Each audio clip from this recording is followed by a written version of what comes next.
আজকে আমি পুঁই শাক দিয়ে আপনাদেরকে ছোট বাবুদের জন্য খিচুড়ি রান্না করে দেখাবো। শিশুদের নিয়মিত পুঁই শাক খাওয়ালে তাদের বৃদ্ধি ভালো হয়। শিশুদের বেড়ে ওঠার জন্য প্রয়োজনীয় পুষ্টিগুণ যেমন ভিটামিন, প্রোটিন, নানান খনিজ এই পুঁই শাক থেকে পাওয়া যায়। নতুন দাঁত বের হয়েছে এবং খিচুড়ি খেতে পারে এমন বয়সের শিশুদের জন্য পুঁই শাক ও সবজি দিয়ে খিচুড়ি যথেষ্ট পুষ্টিকর। ভিডিওটি পুরোটা দেখার অনুরোধ রইল। তো চলুন কথা না বাড়িয়ে মূল ভিডিওতে চলে যাই। খিচুড়ি রান্নার জন্য আমি চুলায় একটি কড়াই বসিয়ে দিয়েছিলাম। কড়াইটা যখন গরম হয়ে গেল, এখানে আমি তেল দিয়ে দিলাম। এখানে আমি সয়াবিন তেল ব্যবহার করছি। আপনারা চাইলে সরিষার তেল দিয়ে এই খিচুড়িটা রান্না করতে পারেন। আমি তেলটা গরম হয়ে যাওয়ার পর এখানে একটা পেঁয়াজ কুচি করে কেটে নিয়েছি। কেটে রাখা পেঁয়াজটা আমি তেলের মাঝে 1 মিনিটের মতো ভেজে নেব। বেশি লাল করে ভাজবো না, হালকা একটু বাদামি রং হয়ে গেলেই এখানে আমি পানি দিয়ে দেব। এই পর্যায়ে চুলার আঁচটা আমি মিডিয়াম করে রাখছি।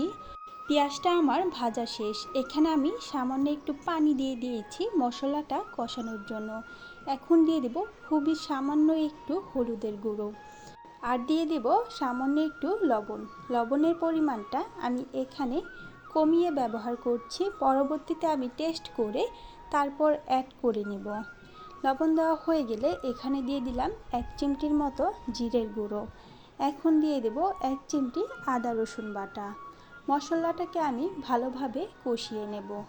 মশলাটা কষানো হয়ে গেলে আমি পুঁই শাকগুলোকে ধুয়ে ভালোভাবে কেটে রেখেছি।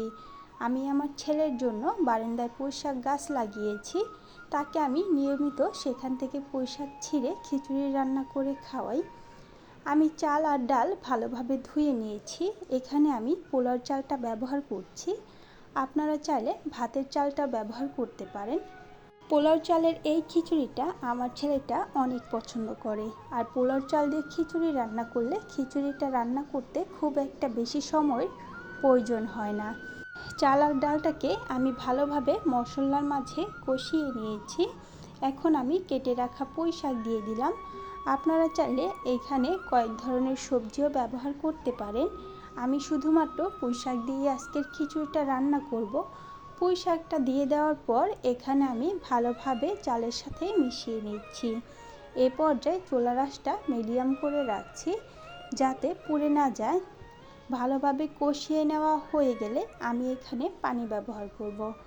পানির পরিমাণটা আপনারা বুঝে ব্যবহার করবেন, কে কতটুকু ঘনত্ব রাখতে চান। আমার ছেলে মেয়েকে আমি তাদের 6 মাসের পর থেকেই খিচুড়ি খাইয়েছি। আমার ছেলেটাকে তো আমি খিচুড়ি রান্না করে প্রথম দিক দিয়ে ব্লেন্ডারে ব্লেন্ড করে তারপর খাইয়েছি। এখন যেহেতু সে একটু বড় হয়ে গেছে, তাই আর ব্লেন্ড করার প্রয়োজন পড়ে না, তাকে এইভাবেই আমি খাওয়াতে পারি। পানিটা আমি দিয়ে দিয়েছি। পানিটা দিয়ে দেওয়ার পর এখন ঢাকনা দিয়ে ঢেকে পানিটাকে বলক এনে নেব। খিচুড়িটা বলক এসে পড়েছে। এখন আমি একটু নাড়া দিয়ে নিব আর চুলার আঁচটা এই পর্যায়ে মিডিয়াম করে দেব।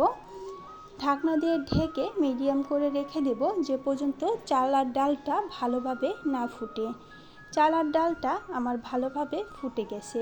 আর খিচুড়িতে আমি আরেকটু পানি ব্যবহার করে নিয়েছিলাম। এই পর্যায়ে আপনারা খিচুড়ির লবণটা টেস্ট করে নেবেন। আমি আরও কিছুটা লবণ এখানে অ্যাড করে নিয়েছিলাম। আমার খিচুড়িটা রান্না করা শেষ। আমি এতটুকুই ঘনত্ব রাখবো। আর খিচুড়িটা ঠান্ডা হলে আরও কিছুটা টেনে শুকিয়ে যাবে। আপনারা এই খিচুড়িটাকে 6 মাসের বাবুদেরকেও রান্না করে দিতে পারেন। তারা যদি এইভাবে খেতে না পারে, এই খিচুড়িটা ব্লেন্ড করে তারপর তাদেরকে খাওয়াতে পারেন। আমিও আমার 2টা বেবিকে এই পদ্ধতিতে খিচুড়ি খাইয়েছি। আর খিচুড়ির রেসিপিটা আপনাদের কাছে কেমন লেগেছে কমেন্ট করে জানিয়ে দিবেন। ভিডিওটা যদি আপনাদের উপকারে আসে প্লিজ একটি লাইক দিয়ে দেবেন। আর আমার চ্যানেলে যদি নতুন হয়ে থাকেন আমার চ্যানেলটিকে দয়া করে সাবস্ক্রাইব করে দিবেন। পরবর্তীতে আরও কোন ধরনের ভিডিও পেতে চান কমেন্ট করে জানিয়ে দেবেন। সবাই ভালো থাকবেন, আমার পরিবারের জন্য দোয়া করবেন। আল্লাহ হাফেজ।